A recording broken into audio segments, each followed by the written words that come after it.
لوگوں سے عزتیں تلاش کرتے ہو تو وہ کیا تمہیں عزت دیں گے؟ وہ تو کل اچھا کہتے ہیں، پرسوں برا کہنے لگ جاتے ہیں۔ لوگوں کے سامنے گڈ بک میں آنا چاہو گے تو وہ تو سویرے تمہارے بارے میں کچھ کہیں گے، شام کچھ اور کہیں گے۔ اپنی روحانی زندگی آباد کریں، اپنے مسلح کو وقت دیں، اور دنیا سے چھپ کر، اس موبائل کو بند کر کے اور اپنے آپ سے بھی چھپ کے اور تنہا ہو کے چھپا کے سارا کچھ اپنے آنسو اپنے رب کی بارگاہ میں پیش کریں، اس کے حضور حاضری دیں۔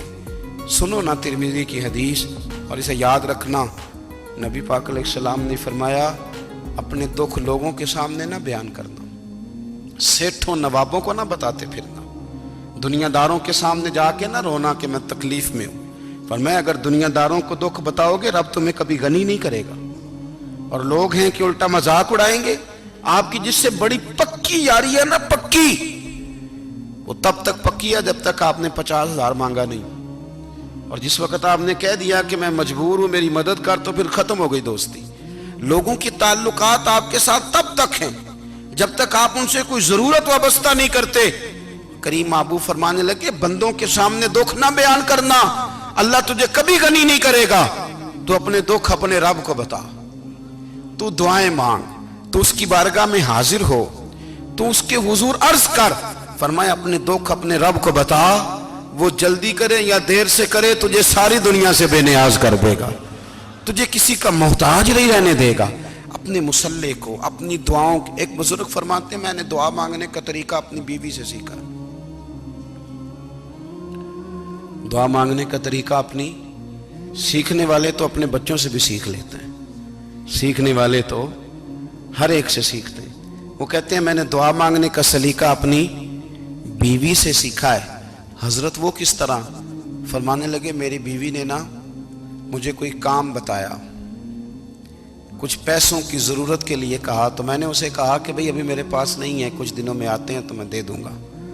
عورتوں کی عادت ہوتی ہے وہ بار بار یاد کراتی ہیں، 2-4 دنوں کے بعد پھر اس نے کہا حضرت وہ میں نے کہا تھا کچھ پیسے، میں نے اسے کہا کہ ابھی میرے پاس نہیں ہے، کچھ دنوں میں ملتے ہیں تو میں تمہیں دے دوں گا۔ اس نے کچھ دنوں کے بعد پھر کہا حضور وہ میں نے کچھ پیسے کہے تھے۔ فرماتے میں نے ڈانٹ دیا، میں نے کہا کہ کیا تو روز مجھے شرمندہ کرتی ہے، کہا نا میرے پاس نہیں ہے، ہوں گے تو دے دوں گا، تو روز یاد کراتی ہے۔ فرماتے ہیں اس نے پہلے تو میری ڈانٹ کو سہا، پھر میرے سخت جملوں نے اس کی آنکھوں میں آنسو پیدا کر دیے، پھر اس نے اپنے آنچل میں اپنے اس دکھ کو سمیٹا، اور پھر اس نے ایک جملہ کہا تو میں رو پڑا، اور مجھے اپنے رب سے مانگنے کا طریقہ آ گیا۔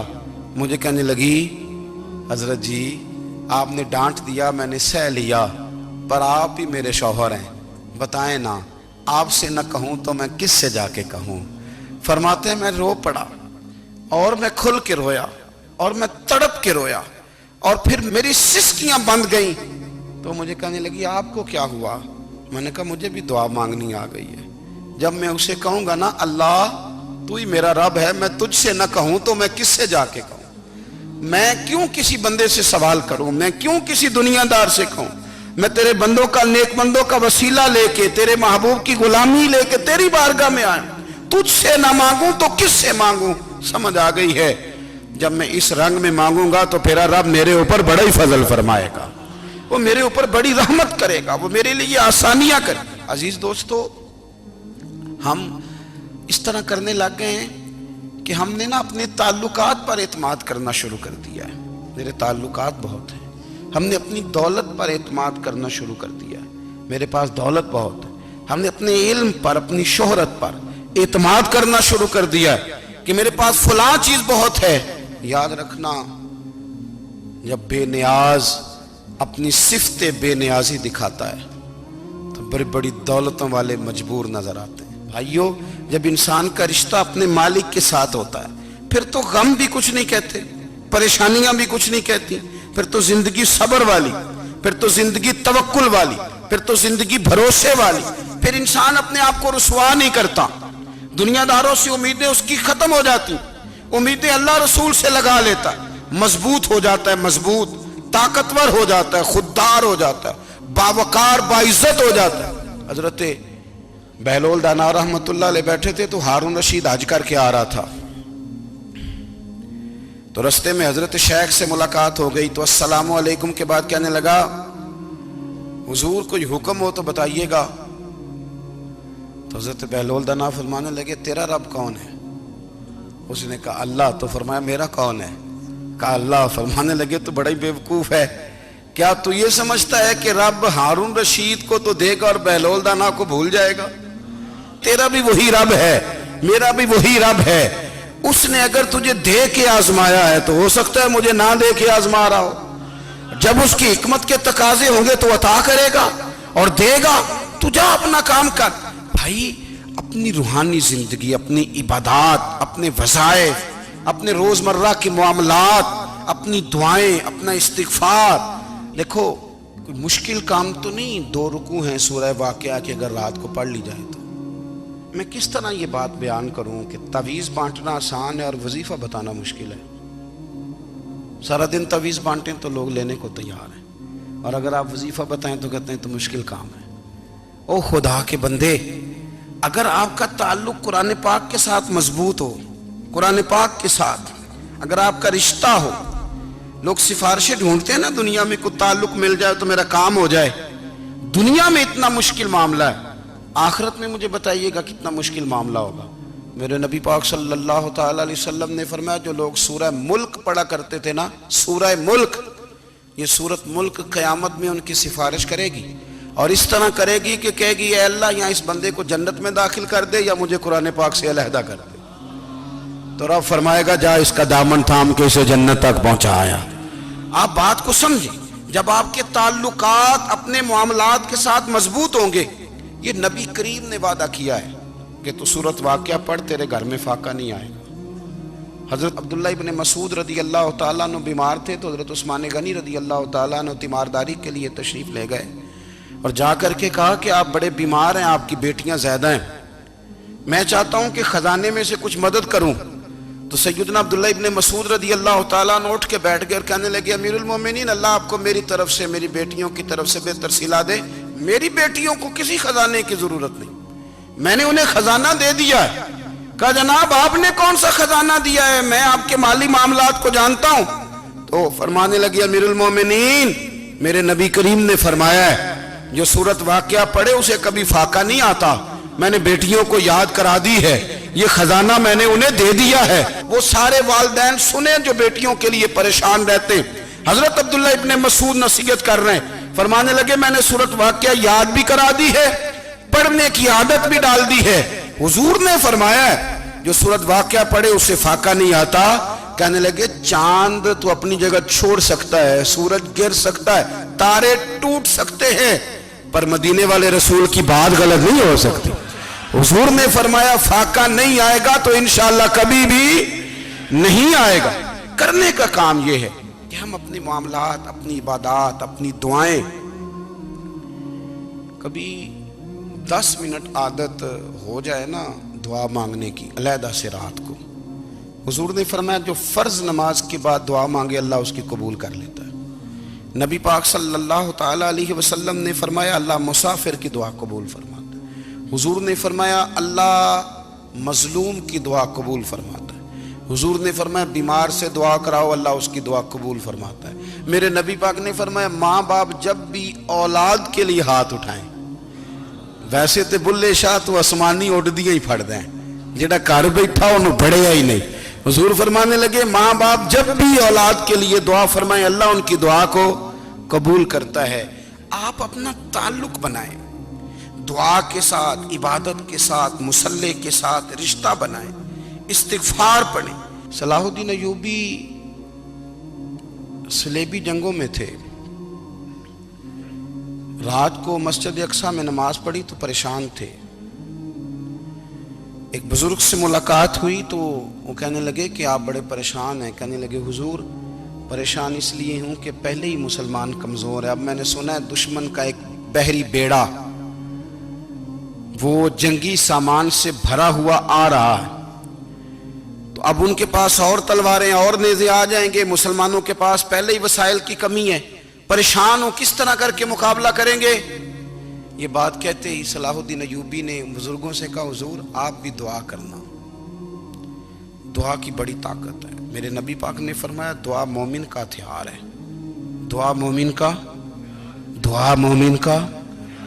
حضور نے فرمایا تقدیر کو سوائے دعا کے کوئی چیز نہیں بدل سکتی، دعا مومن کا ہتھیار ہے، یہ کافر کے پاس کوئی نہیں، یہ ہتھیار ہے مومن کا۔ اللہ کرے آپ کو سمجھ آئے، پھر سنیں، کئی بار کہہ چکا ہوں یہ ہتھیار ہے۔ کافر کے مقابلے میں جو تیرے پاس سب سے بڑا ہتھیار ہے وہ دعا ہے۔ دعائیں کرانی چھوڑ دی، کرنی چھوڑ دی، لینی چھوڑ دی۔ حضرت سیدنا انس بن مالک رضی اللہ تعالیٰ عنہ فرمایا کرتے تھے، میں نے وہ رنگ دیکھا ہے جب حضور دعا مانگتے تھے اور حضور کی مقدس آنکھوں میں آنسو بھی ساتھ ہی بہا کرتے تھے، میں نے وہ انداز دیکھا ہے۔ تو صلاح الدین ایوبی بزرگ سے کہنے لگے آپ بھی دعا کیجئے، اور خود رونے لگے اور سر سجدے میں رکھ کے رونے لگے، اور عشاء سے لے کر فجر تک روئے، خوب روئے۔ صبح وہ بزرگ آئے تو صلاح الدین ایوبی کا خوبصورت اور ہنستا ہوا چہرہ دیکھا، کہنے لگے آپ بڑے خوش ہیں، رات تو میں نے بڑے روتے ہوئے دیکھا تھا۔ تو کہنے لگے حضور وہ جو بحری بیڑا آ رہا تھا نا وہ پانی میں ڈوب گیا ہے، اب وہ نہیں آ رہا، ابھی خبر آئی ہے تو میں بڑا خوش ہوں۔ بزرگ کہنے لگے اٹھ سینے سے لگ اور سن ایک بات، وہ بحری بیڑا پانی میں نہیں ڈوبا، وہ تیرے آنسوؤں میں ڈوب گیا ہے۔ وہ جو تو رات رویا ہے نا رب کریم کی بارگاہ میں تو وہ ڈوب گیا ہے۔ حضرت عائشہ صدیقہ رضی اللہ تعالیٰ عنہ فرماتی ہیں ایک عورت تھی اور اسے نبی پاک صلی اللہ تعالیٰ علیہ وسلم نے نا وہ کلمہ پڑھ کے مسلمان ہوئی، مدینہ طیبہ آ گئی تو حضور نے مسجد نبوی شریف میں اس کے لیے مکان، ایک سادہ سا کمرہ ساتھ مسجد کے بنوا دیا، وہیں رہنے لگی۔ اکثر وہ سیدہ طیبہ کے پاس آتی تو حضرت عائشہ صدیقہ رضی اللہ تعالیٰ عنہ فرماتی ہیں وہ بڑی باتیں سناتی اور آخر میں کہتی وہ ہار والا دن بھی بڑا عجیب دن تھا اور میرے رب کی قدرتوں کا دن تھا، وہ بھی بڑا عجیب دن تھا۔ سیدہ عائشہ صدیقہ رضی اللہ تعالیٰ عنہ ایک دن فرمانے لگی کہ تو ہار والے دن کا بڑا ذکر کرتی ہے، وہ کیا دن تھا؟ تو خاتون کہنے لگی اماں جی وہ دن تھا جب میرے رب پر بھروسہ اور مضبوط ہو گیا، جس دن میرا اپنے رب پر توکل اور بڑھا، میرے ایمان میں یقین میں اور پختگی آئی۔ کہنے لگی میں ایک گھر کی کنیز تھی، نوکرانی تھی، اس گھر میں ایک بچی تھی جس کے پاس سونے چاندی ہیرے جواہرات کا ہار تھا۔ اس زمانے میں نا چمڑے کے اوپر لوگ ہیرے جواہرات لگاتے تھے، کئی دفعہ سرخ رنگ کے چمڑے پہ لگائے جاتے تھے، وہ بچی پہنتی تھی تو کہتی ہیں وہ بچی کے اس نے اتار کے رکھا یا اس سے گرا وہ ہار تو چیل اسے اٹھا کے لے گئی گوشت سمجھ کے اور میرے سامنے اٹھا کے لے گئی۔ گھر والوں نے مجھ سے پوچھا، یہ بخاری میں موجود ہے، گھر والوں نے پوچھا مجھ سے کہ وہ ہار کہاں ہے تو میں نے کہا چیل اٹھا کے لے گئی۔ گھر میں کچھ چوری ہو جائے تو سب سے پہلا الزام کس پہ لگتا ہے؟ ملازمین پہ۔ کہتے انہوں نے مجھے بڑا مارا، بڑی تکلیف تھی، حتیٰ کہ میری شرمگاہ تک کی تلاشی لی، میری عزت اتنی خراب کی میں بتا نہیں سکتی۔